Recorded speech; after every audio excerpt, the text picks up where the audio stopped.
வருஷம் பார்த்தீங்கன்னா நல்ல நாளில் வந்து அட்சய திருதி புதன்கிழமை பிறக்குது.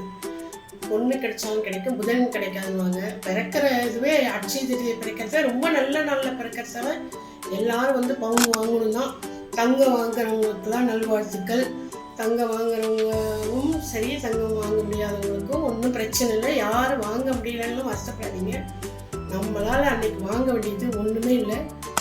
பச்சை பயிறு எல்லாமே ஒரு 10 ரூபாய்க்கு வாங்கிக்கோங்க.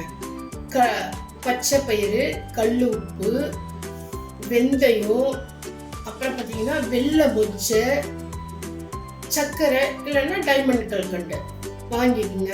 அதை வச்சு நம்ம பூஜை அறையில் வச்சு சாமி கும்பிடுங்க. தங்கம் அதுலலாம் தங்கம் அது மாதிரி பயிரில் வாங்கிக்கோங்க. பூவில் மல்லிகைப்பூ, ஆவாரப்பூ, மறுக்கொழுந்து, செம்பருத்தி பூ, ஒத்த செம்பருத்தி, இது எது வேணாலும் நீங்கள் வாங்கிக்கோங்க. தாமரைப்பூ கிடைச்சாலும் வாங்கிக்கோங்க, மல்லிகைப்பூ கிடைச்சாலும் வாங்கிக்கோங்க. 5 பூ வாங்கிக்கோங்க. அது மாதிரி தானியங்களில் வாங்கிட்டோம், பூவில் வாங்கிட்டோம்.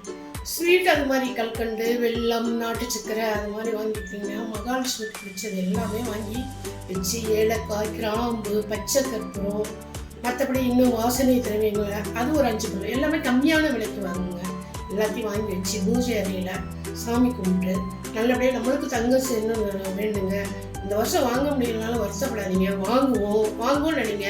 வாங்கிட்டு இதெல்லாம் வச்சு சாமி கும்பிடுங்க. அடுத்த வருஷம் நிச்சயமாக நிறைய தங்கம் வாங்குவோம். தங்கம் விலை அதிகமாக விற்கிறதால எல்லாரும் யோசிக்க வேண்டியதாக இருக்குது. ஒன்றும் கவலைப்படாதீங்க. நம்மளுக்கு நல்ல நேரம் வந்ததுன்னா நல்லா வாங்குவோம்.